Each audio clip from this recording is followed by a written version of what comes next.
Morning and welcome to Open in Indiana Networking on Zoom. We're here to learn about each other's business so we can be better advocates for each other's brand.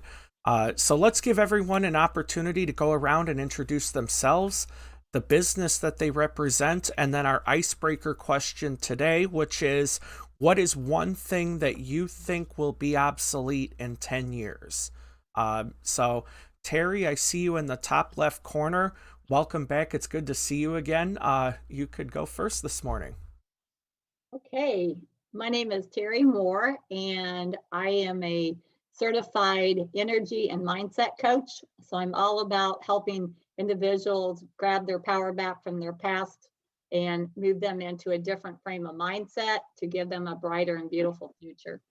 And I also have I do speaking engagements. I do book signings with my book, and I've been a coach for going on be 7 years in July, and I love every moment of it. And I just moved out here to Jamestown, North Carolina, and we love it out here. I'm trying to build my business out here. So the one thing I think would be absolute not what's the word, Ryan, you used? Obsolete. Yeah. Obsolete. In 10, yeah, in 10 years would be, I think newspapers will be completely obsolete then. Yeah, newspapers and magazines. Awesome. Well, thank you, Terry. You're welcome. Next, we have Chaster. Morning, everybody. Chester Johnson. I'm the co-founder of StockTeamUp.com and the Stock Boss Up app. Those are social media platforms for investors to learn how to invest. We're still going well with the last bump up. We're now looking at 12,000, so we'll see if we can get there. I think in terms of obsolete, believe it or not, going as the antithesis to newspapers, I think Google search might actually be becoming almost obsolete. That might be a very controversial thing to say, but in 10 years, it's been going downhill pretty hard. And I think Google, who I've loved for 20 years, they've been a great investment for me. I'm starting to feel bearish on, and I think their search algorithm is, from my own experience going into the details, is coming, they aren't paying much attention to it. They're taking it for granted. So between that and things consolidating into apps, I could really see search becoming less and less relevant in 10 years. Wow. Interesting. Well, Yep. thank you, Chester. You're welcome. Next, we have Susan. Good morning. Getting people to recognize you and your business is always a challenge, and that's where I can come in to help. I'm Susan Sparks, and my company is ASAP Writing Services. So I provide content for website, articles, blogs, newsletters, do that for business owners. I'm going to be optimistic and say that in 10 years, masks will be obsolete, that we will not need them. That is my hope. Even sooner than 10 years, but Yeah. way obsolete by then. Awesome. Thank you, Susan. Next, we have Kristen. Good morning. I'm Kristen with Firestorm Restoration. We are a 24/7 emergency response company cleaning up after life's little disasters. I think we're almost out of the winter phase here, kind of moving into spring. So here comes all the rain and all the fun stuff and flooding. So as I always say, it's not a matter of if, just when. We do roofs. We do everything down to the crawl space. Or your basement. We do fire, floods, trauma cleanup, meth cleanup. We do commercial and residential. So if you have a question of maybe a service, certainly we try to help you if we can. If not, we certainly will guide you to someone that can. We also call and we'll see if we can try to come out and be of service to you. I would say maybe not totally, I don't know, maybe cashiers. I think that everything may just go to like a self-scan, that we may not need cashiers a lot in 10 years. Or if we do, very, very, very, very few. That'd be me. That's what I would say. Awesome. Thank you, Kristen. Next, we have Kim. Hi, good morning. I'm Kim Holt with Culligan Water. So I just want to talk to you about your drinking water quality today. There's a lot of stuff. We call it TDS, total dissolved solids, in your water. They're categorized by the government into 3 categories: radial, inorganic, organic, disinfectants, and I can never remember the 5th one. But what they do is they encompass about 500 parts per million of these things.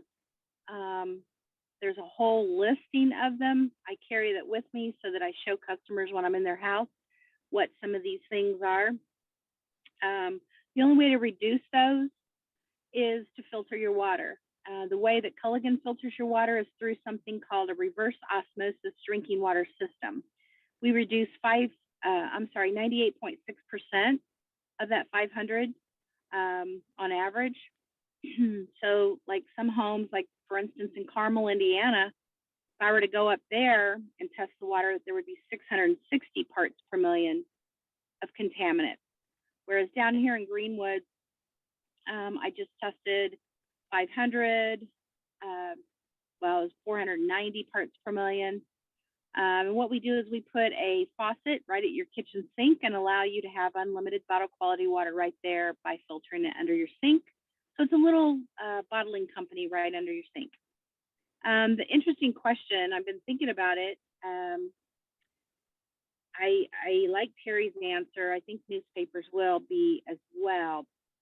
And Kristen's answer is pretty good too. But I don't know, maybe the majority of storefronts. It's hard to verbalize that Target might not be in existence in 10 years because it's my place to go. But I know that they're really, I don't like to go in stores anymore. It's just, I just sat here and swiped, an order in for Amazon for some little inserts for my face mask. So I'm going to say majority of storefronts. Awesome. Thank you, Kim. Next, we have Bill. Good morning, everyone. Hey, first of all, Ryan, I'm going to make, I don't know, I'm having trouble with the camera, so I'm not broadcasting. You can't see me, but I can see everybody else. So I don't know what's going on. It's frustrating this morning. I'm about ready to punch holes in a wall. What's the question you're working on, Ryan?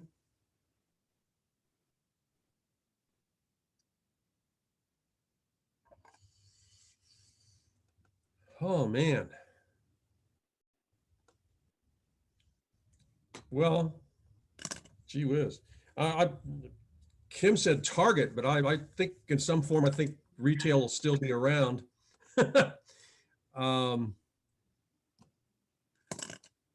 Probably what we're working on right now, PCs are going to change in some way, shape, or I think these things are all going to go into in some way. I think what we do on a desktop or even tablets and our phones are probably going to evolve in such a manner that someone won't be around. We'll have to learn something new.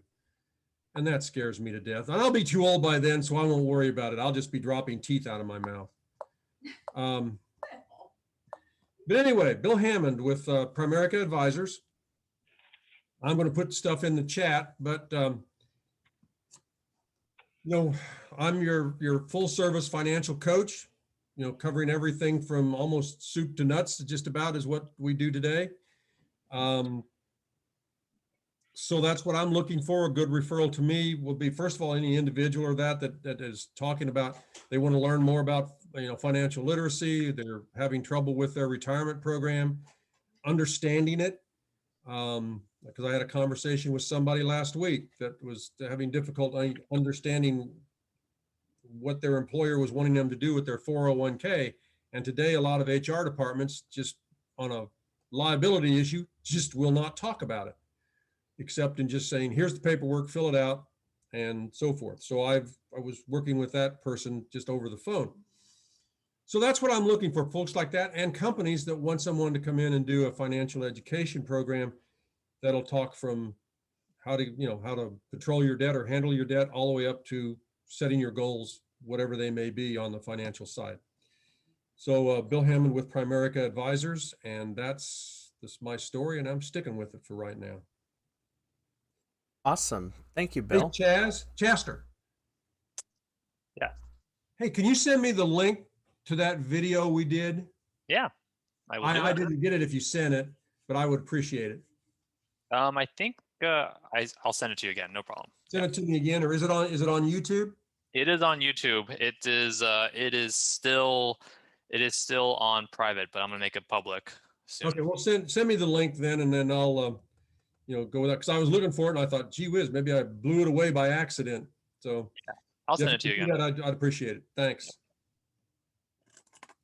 Awesome. Well, good morning, everybody. I'm Ryan Henry, Idea Guy for Open in Indiana. We are the Entrepreneur Social Media Network.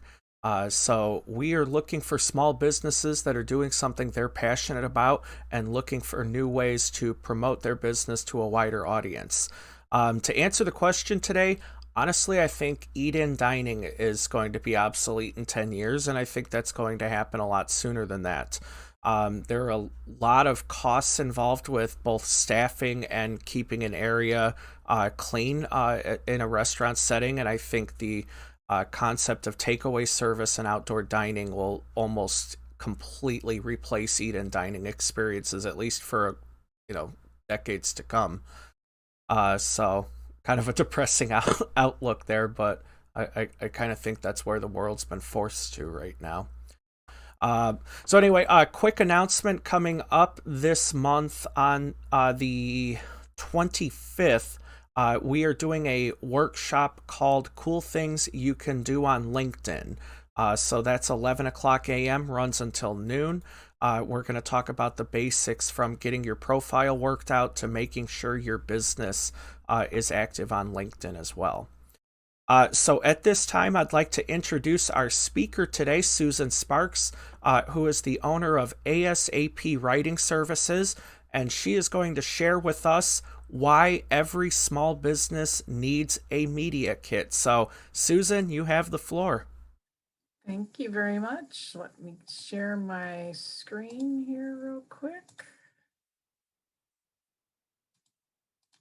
All right. So, as Ryan said, my name is Susan Sparks, and I'm just going to give you some tips today on why you should have a media kit if you are a business owner. And it's really priceless publicity. So we're going to talk about the high vis, high trust way to promote your business. My name is Susan Sparks. My company is ASAP Writing Services. I've been had my company now for about 11 years, but my background includes journalism. I was a newspaper reporter, also assignment editor, a managing editor, and then I did a stint on radio as well, and then also public affairs as a contractor to the Navy. So a lot of times I was the person who determined what was news and what was not. And so we're going to talk about why that's important in just a moment. And so when we think of marketing right now, we think the only place we really need to be is online, on social media. And after all, it doesn't cost us anything. We can post and tweet and TikTok all day long. So it must be a great way to do it, but that's not really always the case. There's other places that we can be, and we often overlook it. In fact, Terry seems to think newspapers are going away in 10 years.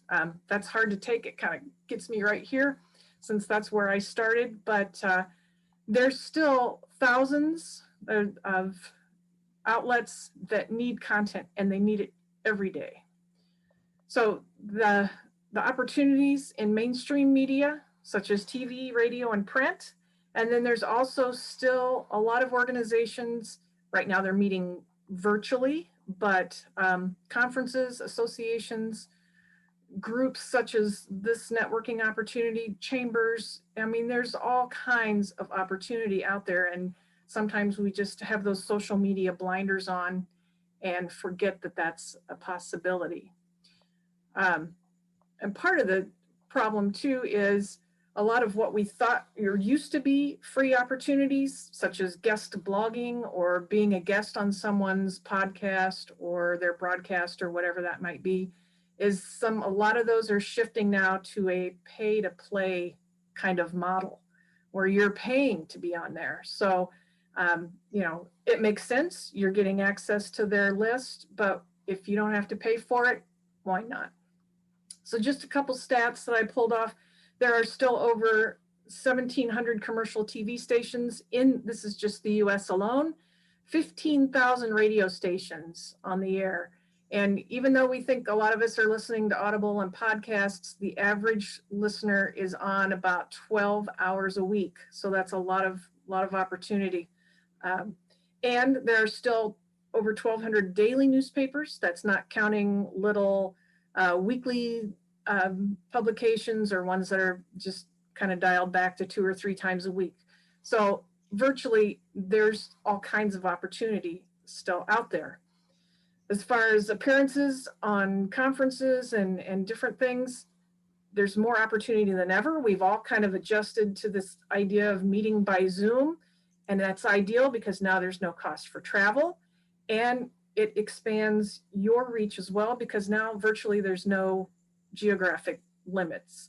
And the technology is easy. Everybody's either on their phone or on their laptop, on their tablet, listening in. So we've got even more access to an audience. So being in mainstream media does a couple things for you. So you can't beat it for visibility. If you're going to spend money for a TV ad, a minute is going to probably be cost prohibitive for most of us, as opposed to a 60 to 90 to 2-minute interview segment on a TV broadcast or on the radio. It really establishes you as someone that's trustworthy. You're out giving relevant information. You're being that expert, that subject matter expert, to lend either details or educate the audience on a particular topic. And so you benefit, obviously. You are going to reach new prospects, and then you can repurpose this as your own marketing material. It's going to be professionally produced marketing material that you can then in turn use and most likely leverage that for other opportunities to be on other broadcasts or in other articles, and ultimately get you some new customers. And just to prove my point, if Tom Sullivan can be on Channel 13 talking about toilets, there is absolutely no business that can't be that subject matter expert on something. So the key is to tie it into some current events. You could be that weekly expert, that commentator on something that's going on. There's seasonal opportunities all the time, how things change. So as Kim had said, they're getting out of the cleanup for, or not Kim, I'm sorry, Kristen. You're done with winter kind of cleanup. Certainly you could be on talking about how to prepare your home for spring, or where to haul the trash that accumulated over the winter. There's just all kinds of ways to tie it into what's going on.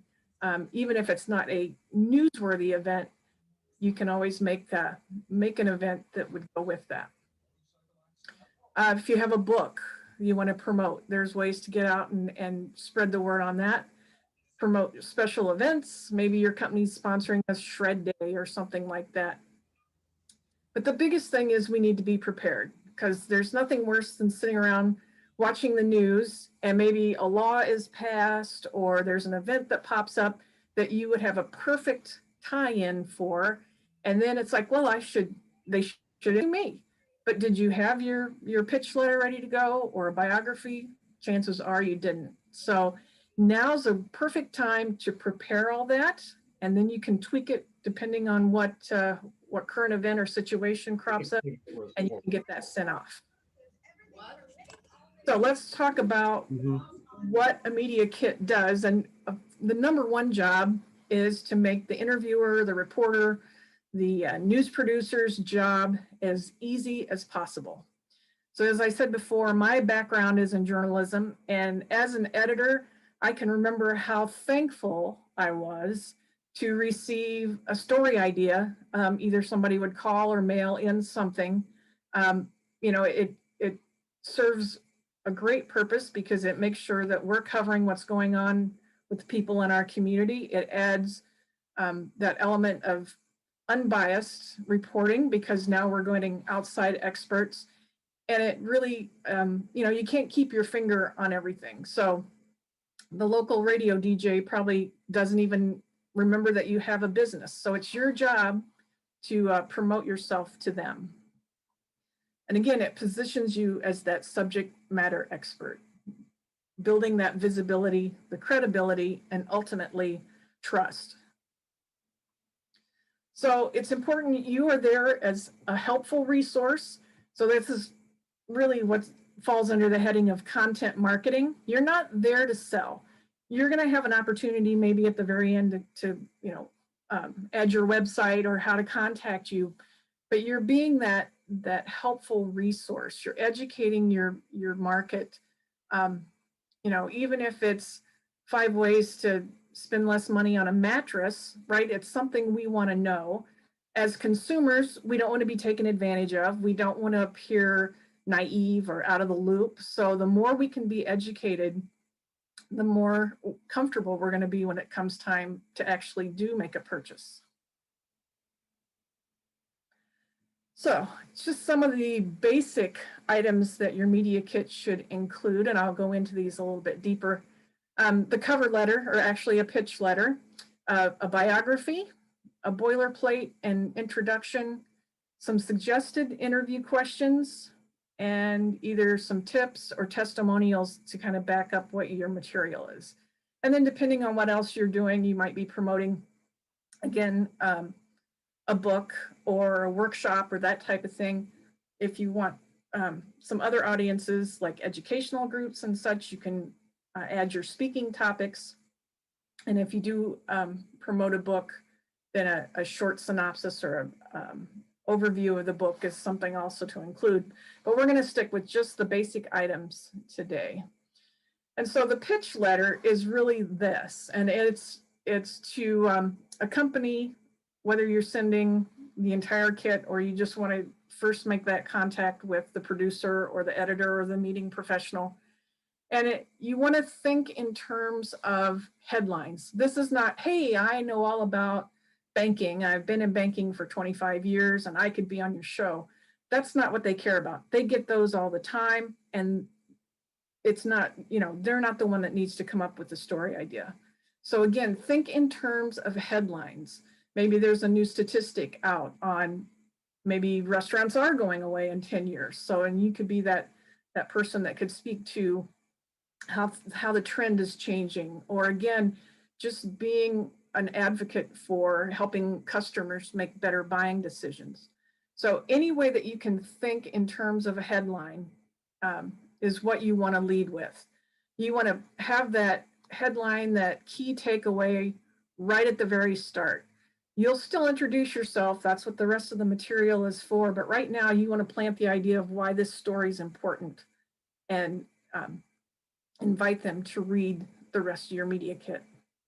I would also say, don't just send an email, but send a packet in the mail. We all get buried in email and things don't get read. So make sure you send a snail mail copy, hard copy as well, so that they have their hands on it. It's going to get passed around. It may not end up on that producer's desk. It's not great for the morning show, but we want it for noon. Here you go. Here's somebody that can speak to that topic. So always think in terms of headlines. This is not all about you and how great you are. The biography, again, is not a resume. You don't want to lead with, gee, I've been in business for 25 years or that kind of thing. I've got a top sales award, or I'm passionate about X, Y, and Z. Again, we're shifting this so that the reader finds out what the benefit about you is about. So how can you speak to that topic? Okay, so don't make it sound like an obituary that, kind of thing. don't need to know how long you've been married or how many kids you have unless you've got 12 kids and you're there to talk about parenting. Okay, so make sure that it's relevant. And again, your about or your biography is a subtle sales letter. You're selling yourself. You're not just reciting all these facts about you that I'm supposed to just read and be sort of impressed by. I may not care how many years you've been in business.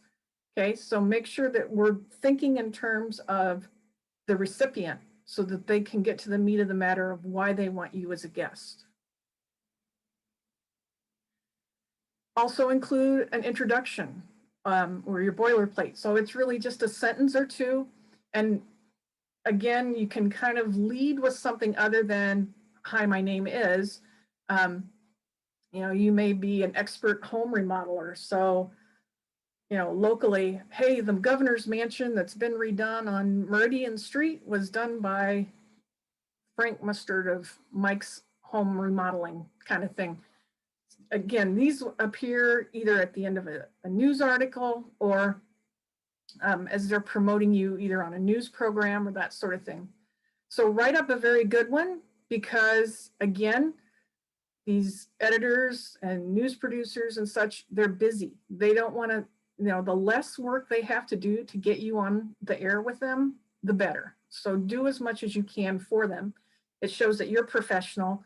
It shows that you know what you're talking about, and it helps them do their job easier. Include a professional headshot, okay?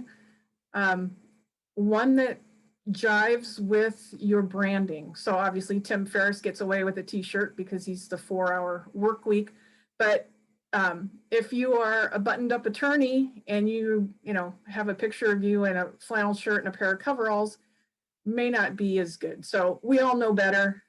Don't get lazy. Have a professional headshot that you want to include.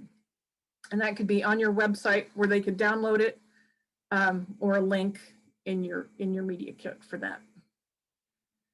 Now, if you're talking to specific audiences, special audiences, education groups, or if you're going out speaking to, say, college kids, a fraternity or a class or that kind of thing, they're going to want to know learning outcomes. So you need to be specific as to what that would be. I think I've got one out of order. Yeah. But anyway, it would be what those key takeaways are.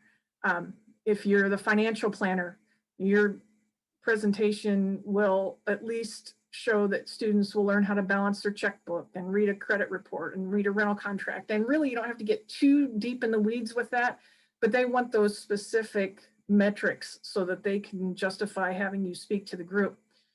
But this is where if you have more than one topic, that you can create a topic sheet.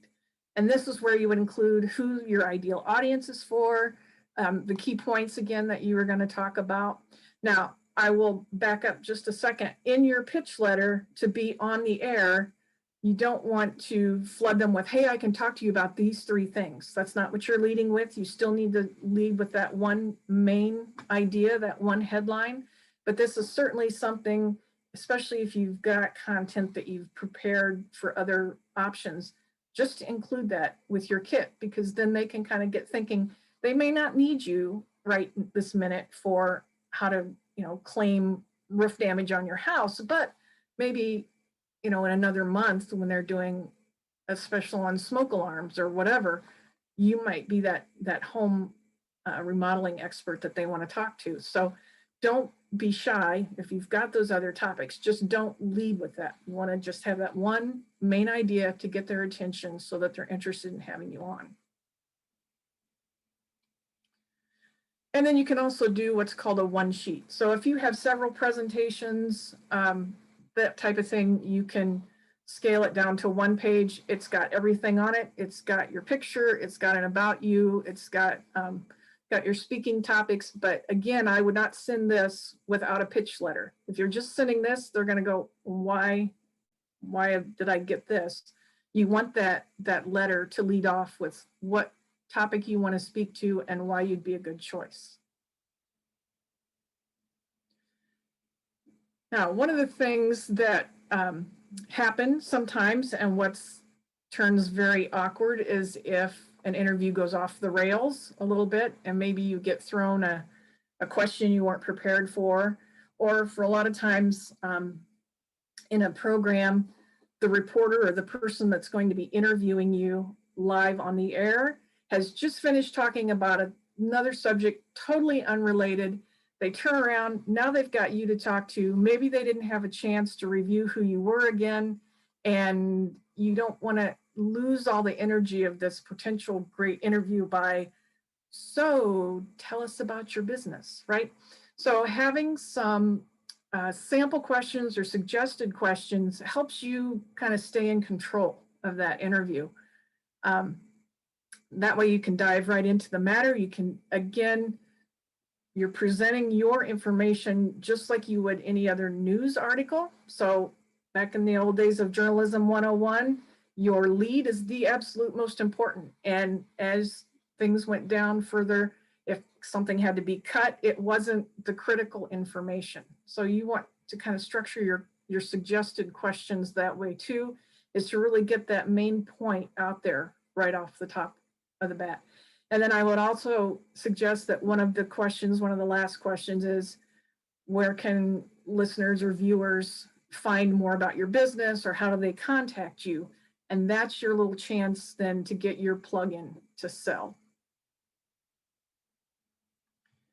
If you don't have a lot of testimonials, you can provide a tip sheet. And again, these are probably your 5 to 7 top talking points. This helps, especially if they're promoting you later on, gives them headline ideas that, you know, tomorrow's guest will be so-and-so, and they're going to be speaking about this. Now they've got other copy that they can draw from. Again, this is your kind of subtle way to control what it is. They may think you do X, Y, and Z when you really don't do Z. So this is just another way to educate that reporter, that producer, that editor, where your niche is and what your specialty is and what you'll be speaking to. So a tip sheet is always a great thing to include. And then if you do have links to even just a YouTube video or that type of thing, so that they can at least see who you are and get an idea of a feel of how you might appear on camera. You might just be a phone interview if not, type of thing, or, you know, a written piece. But this, again, just helps establish some credibility with that media outlet that you would be a good guest. And then again, think of ways that you can tie in your business. If you've got a new product that you're releasing, or you've got an event, maybe your company's reached a milestone, you're within the community that they cover. Maybe you had an employee be awarded for something. These are all ways that you can get your business name in front of a huge audience, and it doesn't cost you any ad spend at all. So those are the basic components. Again, doing this is a great exercise in just helping you kind of fine-tune your marketing altogether. You know, what's your expertise? What can you talk about? What are the things that your clientele is interested in most?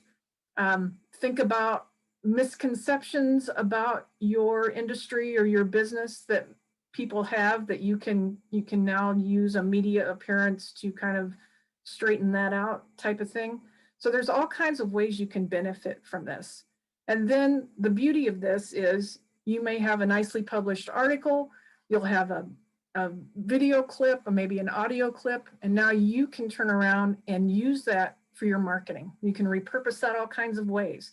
You make sure that you thank the interviewer, tag them in a post, share the link, send it to your list. Maybe get a screenshot of you being on camera and create a post from that. Have it transcribed if it's an audio file, have it transcribed into a short article or report. So there's all kinds of ways to get even more mileage out of that. And you're not spending excessive amounts of money on an ad that gets run a time or two and people don't pay attention to. So that's a quick look at doing a media kit. I've got templates and a lot of other checklists and such that is included in a bundle. I am offering the training, the worksheets, and a longer version of the video training on my website, excuse me, for $39. And then I also do done for you media kits where I would create your pitch letter, your biography, an intro, a tip sheet, and testimonials. And that is currently on special as well at $3.95. So I'm be happy to answer any questions. If anybody has any? Sure.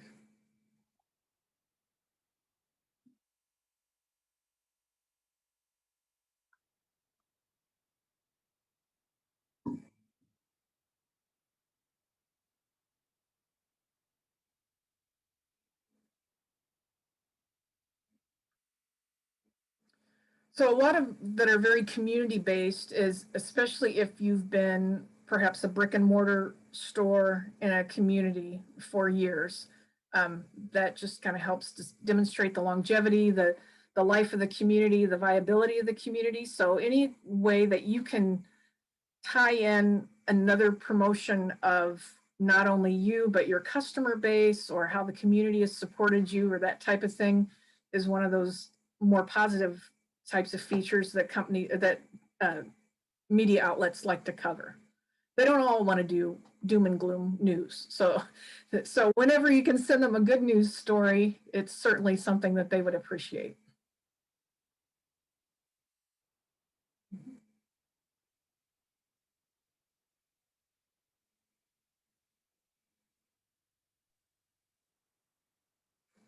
Susan, I just want to say this was a great presentation. By coincidence, I am trying to put together our media package, so Oh, awesome. I might actually look into your training worksheet examples.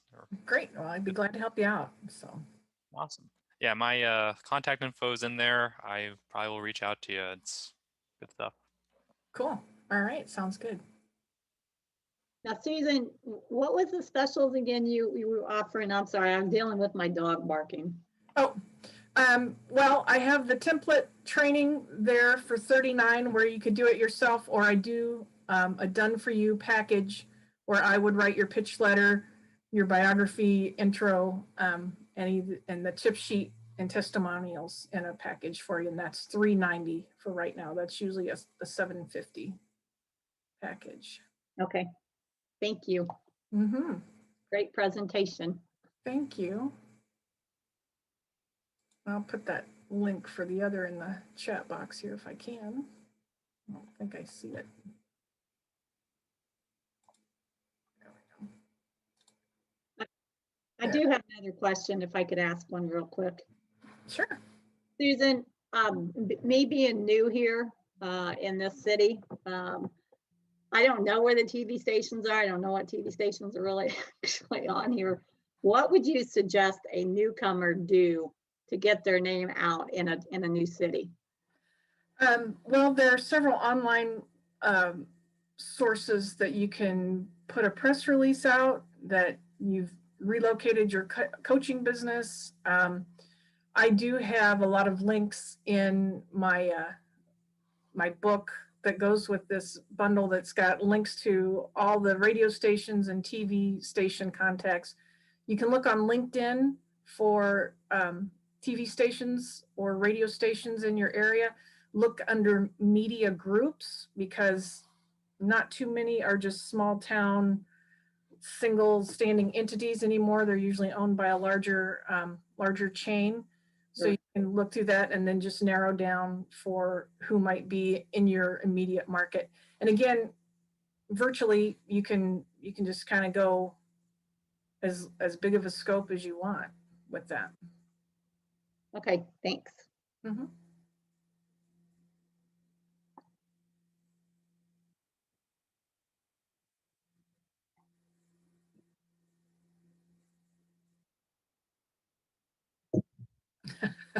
Thank you.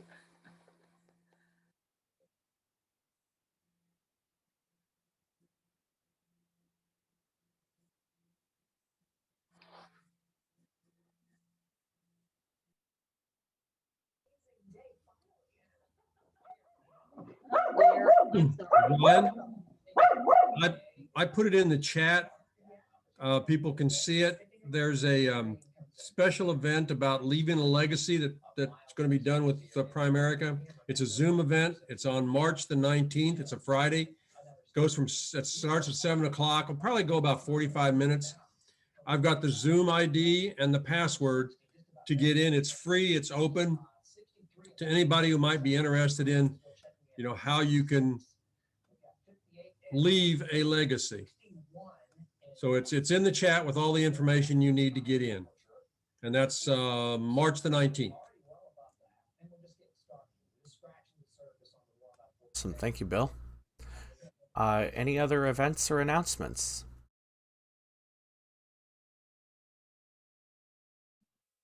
Wow. I'm sorry, Ryan. I'm dealing with Max again. I keep seeing dogs out here. I am offering my vision coaching package, which is a 45-minute coaching with vision, and then a vision board training with results that get results. And I'm offering that half price. So it's $45 for the month of March. And I've had a lot of success with this already with people. So please feel free, if you want to have a good, clear vision this year, then come talk to me. I can help you get on the right track. Awesome. Thank you, Terry. You're welcome. Other events or announcements? Okay. Let's see. Next week's speaker on March 15th will be Gina Covarrubias, owner of Deliberate Doing, and her topic is called "I'm Anxious About the Unknown Future." So I believe most of you know that her date is rescheduled, or was rescheduled, to next week from back in February. So that's March 15th.